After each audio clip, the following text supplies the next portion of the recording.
Hi, everyone. What a difference a couple of weeks makes. We're in daylight savings. The cold weather's gone away finally. I'm in a T-shirt. The sun's shining. I decided that I'm going to have to make drinks with Kate vegetarian from now on because I've just cooked the steak and Polly's standing here next to me drooling. She's trying very, very hard to be good, but hopefully I'll have some help with distracting her from my amazing team of wranglers. Craig, it's cold in Sydney. How cold is it in Sydney? Snowing? Hello to all the Goodman family and the Inchleys. Hello, Fiona. Penny, hi, welcome back. Kay, g'day. Jeff and Sue, hello. Cotty and John, hi. Soup and pita bread with za'atar ready. Yum. Robinson Vineyard Pinot Noir 15 will be lovely, Penny. It'll be quite different because the Garden Vineyard is 100%. Hello, David. Thank you, Fiona. The Garden Vineyard, which we're drinking today, is 100% whole bunch, whereas the Robinson Vineyard 2015 is 100% de-stamped and a much more fruit-driven, pure fruited wine, whereas this is much more savoury and spicy. So Kate's gone for the mushy pancakes again, but added some ginger to spice them up. Nice. They're pretty good, those mushy pancakes. I'm not surprised that you wanted to go back for a second go, Kate. Hello, Shell. On your own with the vodka lime sodas. Well, Shell, I did the steak just for you for your keto. So, you know. So you're allowed to drink vodka but not wine when you're doing keto, is that right? You should see what's happening over there. Richard's got two dogs eating dog crunchies out of his hand. He managed to distract them from the steak for the time being. Hello, Jack and Zach. How you going? Lovely to see you. Shell, that must mean that you're having a birthday next week, does it? Keto shake tonight. Oh, dear. Hello, Angela. I just had a big phone call with Angela. And, Angela, I'm sorry that you don't have this wine with you today, but I hope that you found something to sip on and to take the pain away. Hello, Simon. How you going? Hello, Linda. The dyes are online with wine in hand. Excellent. Penny, you love the soup recipe. Yeah, I thought I'd handed it out before. It is pretty good. Did the bottles of this vintage have more gloss on them? The bottle is very shiny, isn't it? I don't know, Craig. Maybe it's just the shiny sunlight that we haven't had for a while around here. Hello, Sarah. Nice to see you and the tricks back on. Good to see you. G'day, Loans. Hey, Leonie, didn't see you at all today. Both of us must have been too busy. How ridiculous that we have to say hello online. And anyone who comes into Celador over the next few weeks has to ask Leonie if they can see a picture of the puppy, because she got a puppy last weekend and it's the most adorable creature. All right, wine, 2015 Garden Vineyard Pinot, decanter. Who's got some in the glass already?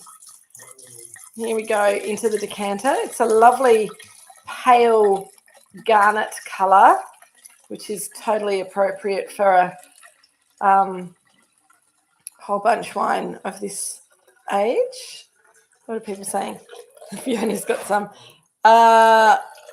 Shell, probably shouldn't drink on keto, but we survive on the cleaner spirits. All right, Shell. Fair enough. It'll make wine taste really good when you're allowed to have some again, wouldn't it? All those empty calories, but gee, they're delicious, aren't they? All right, into a glass.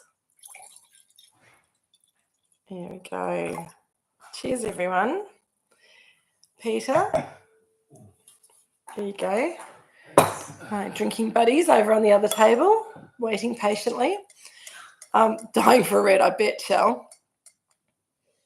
So gorgeous colour. It's a little bit redder than my T-shirt, but similar sort of a shade to it. I don't know if Sue and Daryl are on tonight, but anyway, this is the Garden Vineyard from their vineyard. Craig, you didn't decant it, but it's tasting really smooth off the bat. Excellent. I didn't think it really needed a decant, but I thought it might be a good idea to give it a quick little decant, just to get some air into it, because sometimes a wine of this age might have a little bit of a rubbery, reductive character that just getting some air into it quickly will help. So a pigeon just flew into the window, which is what got that happening. It does smell amazing, and Polly's choked on a treat. There's something really lovely and earthy and spicy and mellow, as you say, Craig, about this wine. It's got a little bit of that sort of dried red cherry fruit on the nose.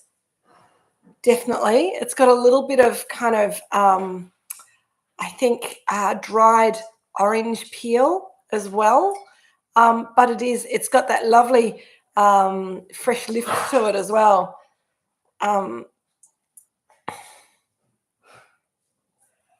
Cody, I think it does have a mellowness to it, which is really lovely. I think about how to describe that, and it's sort of dried fruit rather than fresh fruit. It's a little bit, you might have to give it the Heimlich maneuver, Richard. My dog's just choking over in the corner. Oh dear. It's all right. We'll keep going. If she falls over, I might have to run over and stick my hand down her throat or something. As the wine breathes up, that dried cherry is kind of coming up and becoming more fragrant. Oh, hello, Anne. How you going? Lovely to see you. Steak now ready to pair with wine. I know we were kind of running a bit slow as well. So I've got both options. I've got the soup and I've got the steak. So I'll be getting into that in a minute. Alison and Andrew, how lovely to see you. Couldn't justify the 2015 Robinson, so you've gone for the Devil Bean Creek 23. Very nice. And why not? Is she okay? No.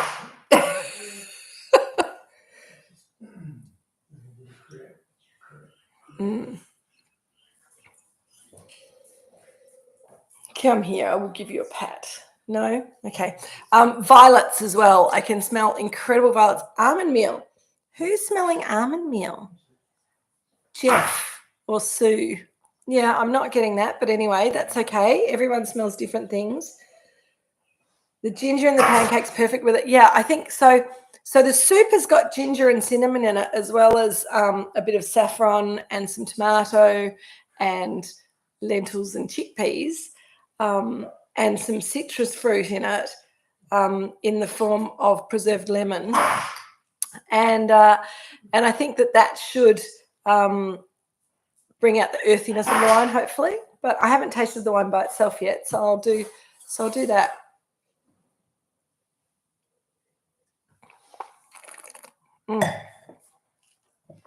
It's such a gorgeous colour. I can't get the.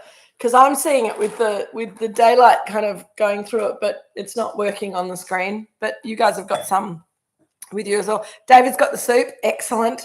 So on the palate, it's just kind of very mellow. It's more savoury, I think, than on the nose. The nose has got more of that fruit and floral notes. It's got a more earthiness, a bit more of a nutty kind of forest floor kind of a character to it, and I think that the flavour is just very gentle and kind of carrying through on the finish really nicely. There's a little bit of meatiness to it, which I think will make it work well with the steak, if that's what you're having. Let me give it a go with the soup, because hopefully I burnt my lip on the soup last night when I was making it, so I'm a bit wary of it being too hot. But I think it's had time to cool down now. Oh, is anyone having a buffering issue as well as the McKeons?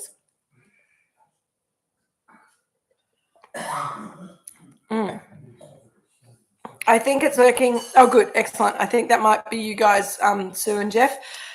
Almond edges from the maraschino cherry flavour. I agree, Craig. I think there's the maraschino cherry and the almondy kind of characters, maybe almost a Bakewell tart kind of a character, which is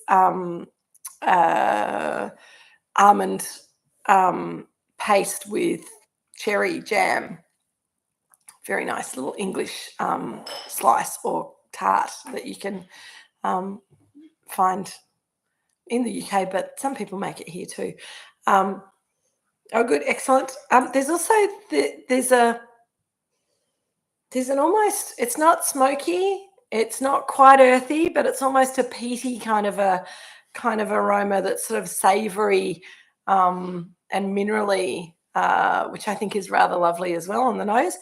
And with the soup, which has got this lovely kind of mellowness of the chickpeas and the lentils in the background, that earthiness, and then that and then the tang of the saffron and the tomato and the preserved lemon. If you have made the soup, and just make sure that it's got lots of seasoning in it, because it takes quite a lot of salt and pepper to kind of bring all the flavours up, which I think is rather lovely. But the soup kind of brings out the flavour of the wine, and the wine absolutely brings out the flavour of the soup. This recipe, Penny, doesn't have lamb in it, but you can make it with lamb as well. This is a vegetarian version.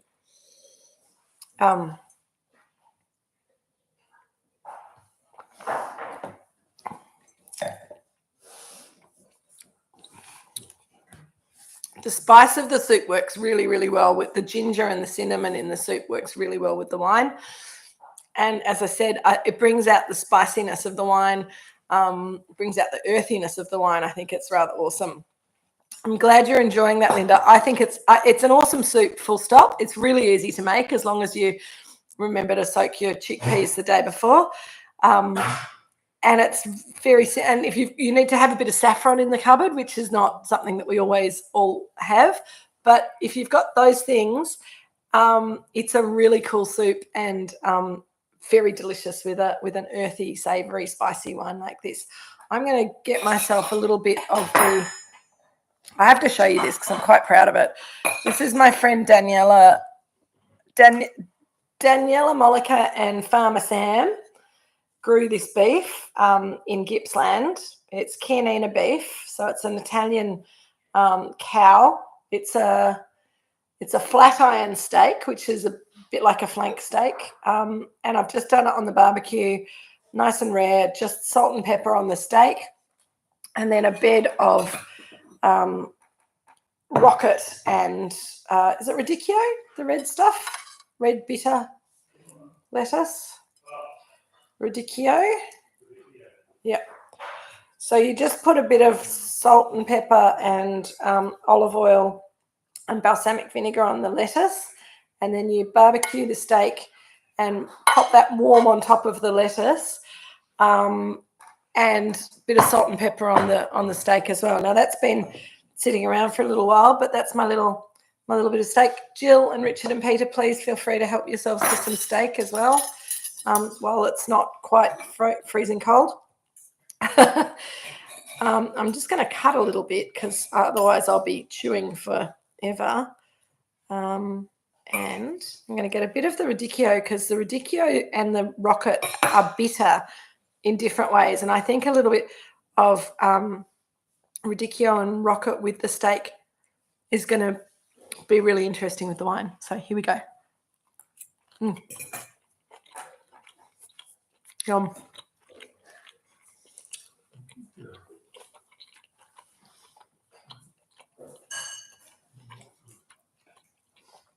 It's a chewier cut of meat, but it's got lots of flavour. And it brings out completely different flavours with the wine. I actually think the wine is better with the soup. So I'm glad I made that the sort of the main first suggestion. And you're right, Cody. I think a lot of people would be dubious about soup and wine. And it is a bit hard to eat it elegantly on screen, but the flavour profile of the soup with the wine is just awesome. All that lift, all that flavour, that little bit of fresh parsley in there too, if you've chopped some parsley or some coriander through it, also works really well with the wine. Fiona, I also rather like radicchio char grilled on the barbecue. Peter did that for us for a staff party a while ago, which was rather lovely. There's also some, I'm not sure how scientifically proven it is, but I have some friends who are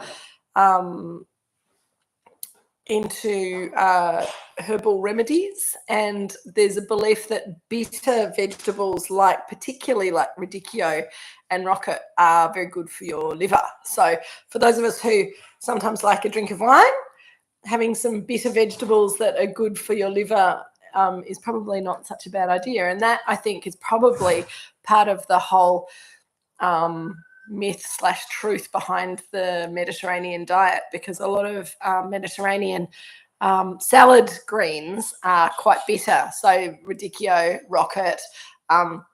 In Italy and in Greece, they also eat dandelion leaves in salad, which can be quite bitter. Chimichurri, which is turnip tops, also quite bitter. And some people make like a pesto out of carrot tops. And if you've ever tasted the green tops of carrots, they're incredibly bitter. And I think they would probably fight with a wine like this too much. But the sort of the gentle but firm bitterness of radicchio seems to work really nicely with a wine like this. I think it's rather awesome. But I think the soup is the winner. So if you didn't make the soup tonight and you are interested in having a play with the soup, it can be it's a pretty delicious one. And Connie said that you said that you and John have got the pita bread on the side as well, which is perfect with that soup. Really delicious. And I think that at this point in time, we should remember that this is this soup recipe comes from the incredibly talented and awesome David Malouf. And sorry, my brain just went blank for a second. And sadly, he's no longer with us.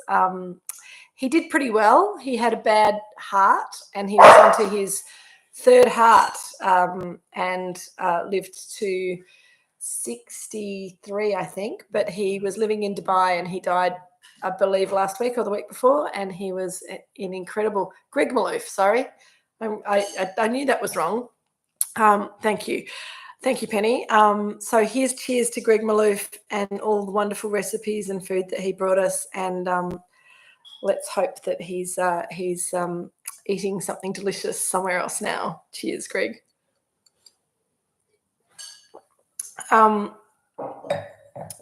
I think that the other thing that I'm really happy about this wine and food match is David Malouf was a novelist. That's right, Craig. I knew I was getting myself mixed up. It's a good name though, Malouf, isn't it? I love this soup because it doesn't have lamb in it, because it's vegetarian, but it's got so much flavour. And it's just a reminder that you don't always have to have a big chunk of meat, although I do have a big chunk of meat in front of me as well as a bowl of soup. So I'm going both ways, which is great. So how's everyone going? I haven't even had a chance to, I feels like I haven't seen you for about 5 months. I know it's only been 2 weeks. But we had trouble with the internet last time we were on. And so we had a very short session, and we had trouble with troublesome dogs the week before. So I feel like we haven't had a proper relaxed chat, drinks with Kate session for quite some time. So I have to say we had a delightful time up at Palm Cove for Jill's extended birthday celebration. Some of you will have noticed that it's been going all year, but I think that's absolutely appropriate. I think she's only got 1 or 2 events still to run before the end of the year of Jill's birthday celebration comes around. So happy birthday, Jill. Hello, Paul. And I've got to say that for me, it was lovely being up in the tropics. The wine selection was really disappointing. We did do Nunu, David, and it was fabulous. We were traveling so it was the extended family, and we had my take the whole plate with you, Pete. we had, as well as my sisters and their husbands and my brother and his wife, we had 3. Hi, Nina. We were hoping that Nina would be able to be here tonight, but I think she's marking or something. The life of a teacher is never relaxed. We had 3 kids with us, and one of whom was a vegetarian, but a very adventurous vegetarian. Charlotte, she's not really a kid anymore. She's 17, so she's almost a young adult. And I was amazed at Nunu's when we said we'd like to do the tasting menu, but we've got a child who'll really probably only eat chips. And when we said we'd like to do the tasting menu, but we've got a child who'll really probably only eat chips. And they were like, oh, we can cope with that. I said, we've got 2 young women who probably wouldn't want to do the tasting menu, one of whom is a vegetarian. And they said, oh, no, we can't do that. And I think there might have been a confusion. There was a little bit of a language barrier with our waitress, but we finally managed to. But that was one thing I was really surprised about in Palm Cove, how difficult it was to cater for a vegetarian. It was, did we go to the wine bar there? No, we didn't. No, Penny, we couldn't go. The wine at Nunu was fantastic. But everywhere else we tried to find wine, it was pretty ordinary. We did have a very fun meal at a crab shack, but I think probably the Nunu meal was fabulous, but it went on for a bit long and it was a bit boring for the kids. We had an amazing dinner in the middle of the holiday where we were staying at a resort, Pepper's Resort, I think it was, that had upstairs barbecue areas. So there was a barbecue, there was a little plunge pool, there was a sofa-y kind of divan kind of a thing and chairs and stuff and a table. And we all went up there and we had a private space and we brought our own wine and cooked up lots of sausages for the small one and other things for everyone else. We all pretty much had sausages and some beautiful lamb and made some nice salads.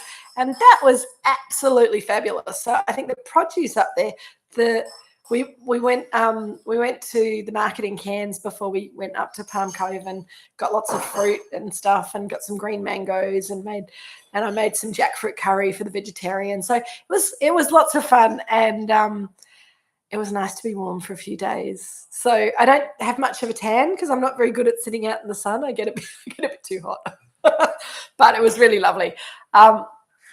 Craig, we went to the Hunter on the weekend. 24 Hunter wines are pretty special. Oh, okay. Thank you. Good tip, Craig. And I have also been working on our trip for next year. And we're definitely going to go to Adelaide. And I would like you guys, if you are at all interested in joining, I would like you to email me with an expression of interest. Kate at moorooducestate.com.au. Email me with an expression of interest. I will. I'm putting together a little itinerary at the moment, and when I've got an idea of how many people seriously want to come, then we can work out what we can do with that size group. So if you could let me know if you're interested, I'll send an email out as well to people who are not on Drinks with Kate here.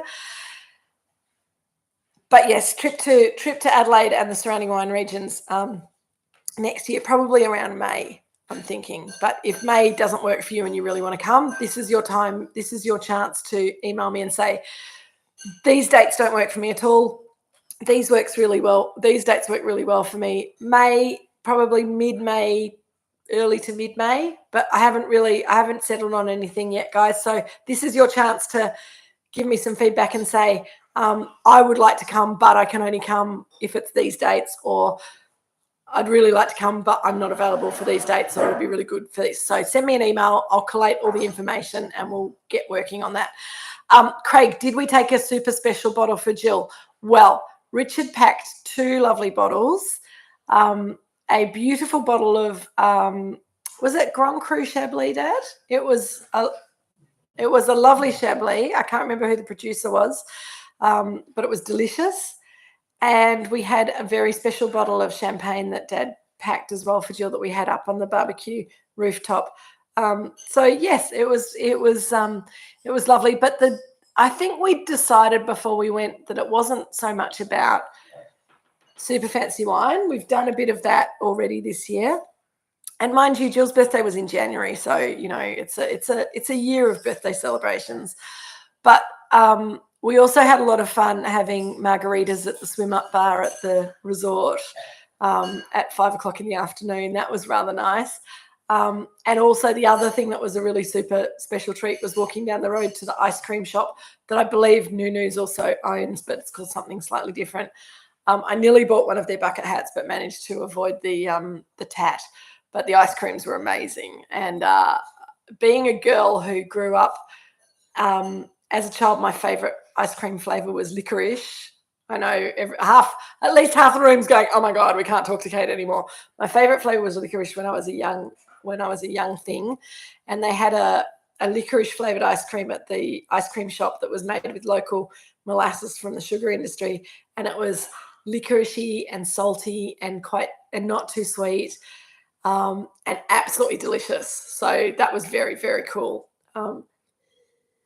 This wine's opening up nicely, isn't it? It's starting, I'm getting some sort of raspberry, almost concentrated raspberry. Now, this is going to sound bad, and it's not supposed to sound bad, and I think Jill might relate to this, but really good homemade raspberry vinegar. So when you've got raspberry kind of soaked in vinegar, so it's almost a savoury raspberry note, rather than it being sweet raspberries. I'm getting that on the nose. It's not vinegary, but it's the savouriness of it that is making me think of that. What do you think, Jill? You used to like to drink a bit of raspberry vinegar in your time? Yep. Jill loves it. Loved it. Loves it. Do you like the wine, Mum? Yes, she does. She doesn't think it tastes like raspberry vinegar, though, and she would be the expert on these things. I'm getting towards the end of my glass, and that colour is getting more brick garnet in colour, and I rather like that. A slight yes, Kate, dried leaves, dried tobacco leaf, more like a really good cigar rather than cut up tobacco in a cigarette, I think. But also that leafy kind of smell that you get in a forest, that's that forest floor character that people talk about, walking through a forest floor and the leaves crunching under your feet, and that smell that comes up into the air from it. Raspberry vinegar is always good. Yes, Alison, Garden Pinot is always your favourite. I'm glad. Look, I love the Garden Vineyard too. The difference 6 years makes, absolutely. This is a wine that really, to me, needs time more than any of the other Pinots. So Penny and anyone else who's drinking another 2015 or a younger version of the wine, I think the beautiful thing about having this wine, the 2015, it's 9 years old. It's really in that sort of mid evolution stage where you get some savouriness. You've still got some bright fruit.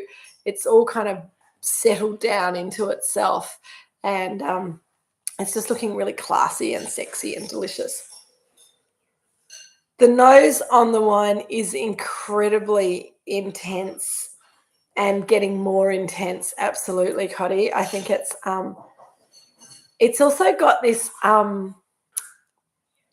the aromas that are coming out for me are really interesting. It's taken until now, but I'm finally starting to see that little bit of carbonic maceration character that you get from a whole bunch. There's a little bit of pink marshmallow and red skin lollies and raspberry tubes on the nose. It's very savoury on the palate, but the nose has got a bit of that lifted sweet shop kind of character to it as well. It's not quite musk stick, but it's kind of going in that direction on the nose. But lots of spice, lots of cinnamon, bit of ginger.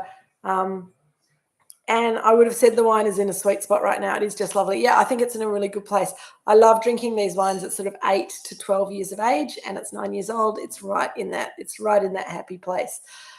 You can keep them for longer, but you start losing some of the brightness and getting more of the savouriness. So it depends what you're looking for in a wine. That's all right, Linda. We knew what you were saying. Much more gentle than the current vintage. And I think that's, 2015, we've talked about 2015 as a vintage quite a lot, but just as a little kind of reminder, 2015 was a coolish vintage. It was a really lovely vintage.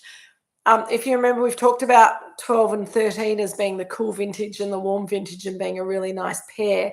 And then 14 was a bit weird. And then 15 and 16 sort of almost mirrored the 12, 13 thing. But I think for me, the 15, 16 pair was a more interesting, higher class version of the 12, 13. And I'm not sure if Dad would necessarily agree with me. I think the 12s are lovely right now. I think the 13s are pretty good too, but they look quite rich and ripe because they always did.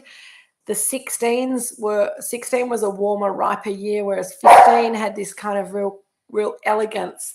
It was a cooler year, took longer to ripen, took longer for the flavors to develop, but we've got these beautiful complex flavors in the wine as a result.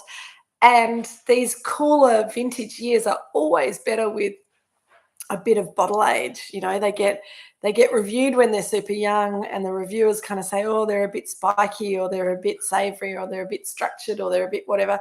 And this wine was pretty structured when it was young. It's still structured now, but it's kind of softened into itself. So it's absolutely my happy place too, David.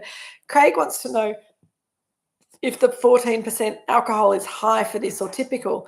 The reason that we're seeing a 14% alcohol, and that's, on the high end of things, and just being aware that, we're not, as far as the marketing department's concerned, every now and again, the alcohol numbers on the back labels go through without consulting me. It's taken a long time for me to say, if we've got a chance to round them up or round them down, we should always round them down. So there's a possibility that this wine's been rounded up a little bit from, say, 13.7, 13.8 to 14, because that was kind of what happened around here for quite a long time.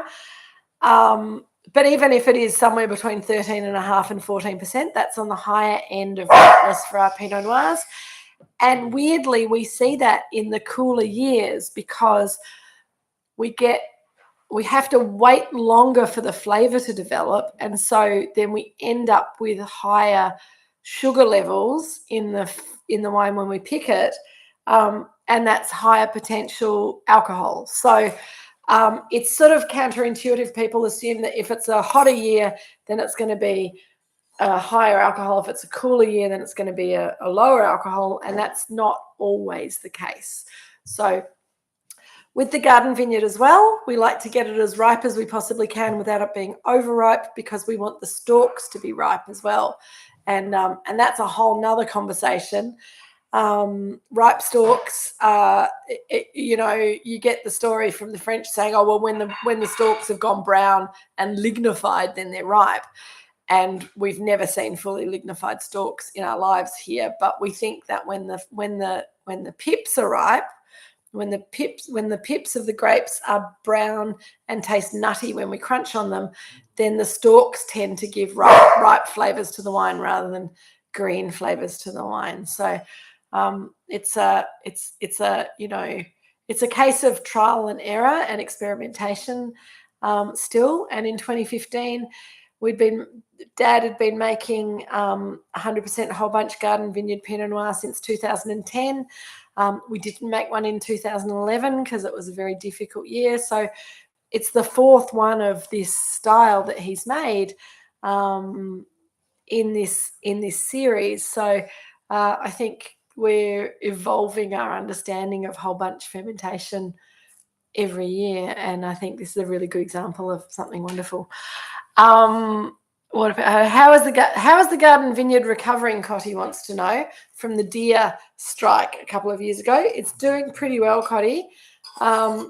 We got some really lovely fruit from it in 2024, and we're hoping to get some lovely fruit from it in 2025. So we put some fences up so the deer can't get in so easily. If they really want to, I'm sure they'll find a way, but we're trying to encourage them not to come and play in the vineyard. And yeah, no, it's looking really good, and we think it's a really special site. And we've got some Chardonnay coming off the Garden Vineyard as well now, which is awesome. Kay wants to know how the vineyards have coped with the huge winds and cool weather recently. Well, they woke up early and then they kind of stopped for a while. And I think we had a little bit of hail damage really early on. See you later, Peter and Tallulah Bell. Bye. We saw a little bit of hail right at the beginning of the growing season, which caused a little bit of damage, but hopefully not too much. And since then, the vines have coped pretty well, but they've slowed down a lot. So that's probably not such a terrible thing. We're ready now, though, for some nice sunshine and still weather and warmth so that the vines can get growing and get on with their flowering and fruit set. Dad, when would we be hoping? Oh, he's just put food in his mouth, so that's a good time for me to ask him a question. When would we be hoping to see flowering starting in the vineyard? Well, probably the middle of November, he said. So we're probably about a month out, a little bit more from flowering. So be nice to think that we could have some nice weather between now and then, and more importantly, some really nice weather then while the vines are flowering and trying to set fruit so that they can give us a lovely big crop, because we've got some, it looks like if the inflorescences all self-pollinate, then we could have a crop where we might need to drop some fruit later in the season. So, you know, it's the same story as there's never exactly the right amount of wine to sell. There's either too much or not enough. It seems to be the same on the vines, but we're keeping our fingers crossed that, you know, we had some nice rain recently, which was good because it was quite a dry winter. And so a bit of rain on and off is not unwelcome. It's the wind and the cold weather and especially the hail that we want to avoid from now on, if possible. If anyone can place an order with the powers that be, that would be awesome. Craig wants to know, can you do something with the grape seeds food-wise?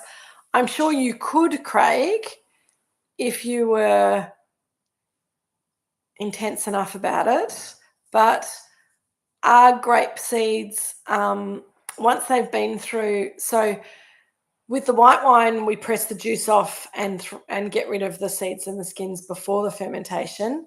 They get a bit kind of stinky, and you'd need to have probably some sort of machinery to separate the seeds from the skins and the pulp. It's pretty messy.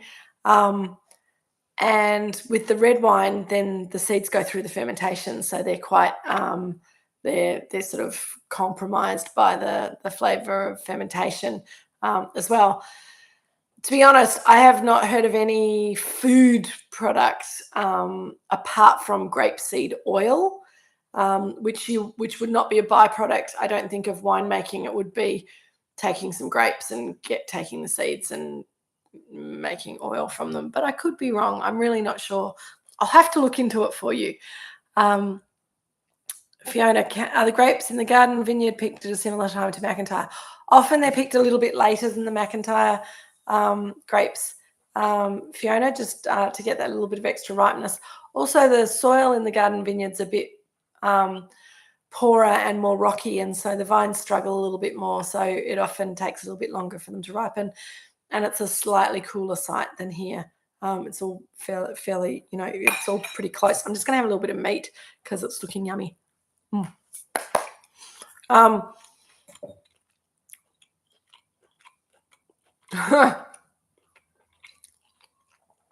Penny, I will answer your question in a minute because it's a good one. It's a little bit more complicated than the other one. John wants to know if there's any Garden Vineyard venison.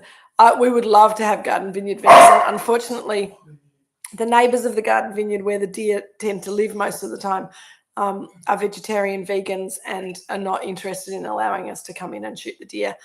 They like to have them roaming wild on their property. So no venison unless someone's ready in the Garden Vineyard with a shotgun if they come back in again, and we're not quite that organised yet. So I know that friends of ours around here, Rob and Deb, have had venison from their property. And seems to be quite a large feral deer population around Devil Bend Reservoir, but we haven't managed to create a meal from any of them here at Moorooduc yet. When we do, we will let you know. It'll be a private dinner amongst friends, I think, which would be awesome. So Penny wants to know about whole bunch, is it stalks and all? So yes, if you think about when you go to the supermarket, Penny, and you see a bunch of grapes and it's the grapes on the stalks and you've got the lovely little bit that they're all attached to, that's a whole bunch. And when we're doing whole bunch ferments, we just pick the grapes. Obviously, they have to be picked by hand because even the best machine picker is going to pick the individual grapes rather than the whole bunch. We pick it by hand, and those whole bunches with the grapes attached still to the stalk, which is quite an important bit of it, will go into the fermenter, and we put those bunches into the fermenter quite gently. So there's a lot of whole berries that are still attached to the stalks, which means that there's no way of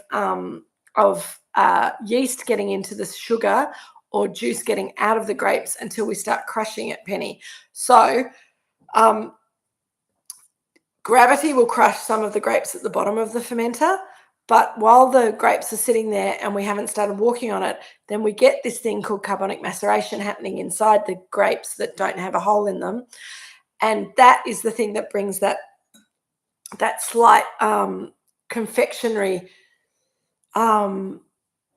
character to the nose of the wine, that raspberry dube, marshmallowy, musk stick kind of aromatic that's just really subtly kind of around the edges of the wine, and makes it not just savoury but gives it some perfumed lift. So the technique of whole bunch fermentation is in two parts. It's that carbonic maceration early on, and then it's the contact of the juice or the wine with the stalks that gives us more tannin and more savouriness in the wine later on in the process. So it's quite a cool way of making wine. David, I love it. We had venison at Mona last week and they called the dish Eat the Problem. It's perfect. If we did a bit more of that, then I think the world would be a better place, because it is quite nice to eat meat sometimes, but it'd be nicer to eat meat that's had a nice life, and a quick death be good, I think. And in the meantime, eat chickpeas more. Not all the time, but more, particularly when they go so well with the wine. Team, it's been amazing. I am very unprepared and I can't remember what we're doing next week. Can anybody tell me? Because we've got 2 more weeks of this box, and then we've got a bit of a choppy time ahead after that, because I'm going overseas and doing a wine trip to Argentina and things. But I'll work out the schedule and see where we can fit in some drinks with Kate.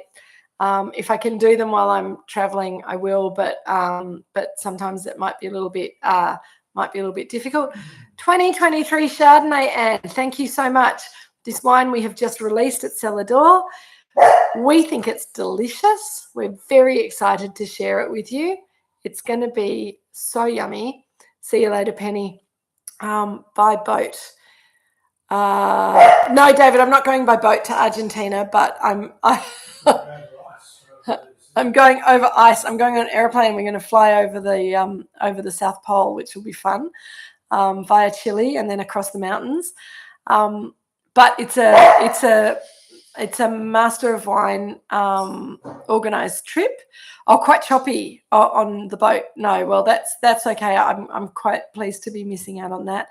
But the Institute of Master of Wine runs a number of trips, and I put my hand up for this one.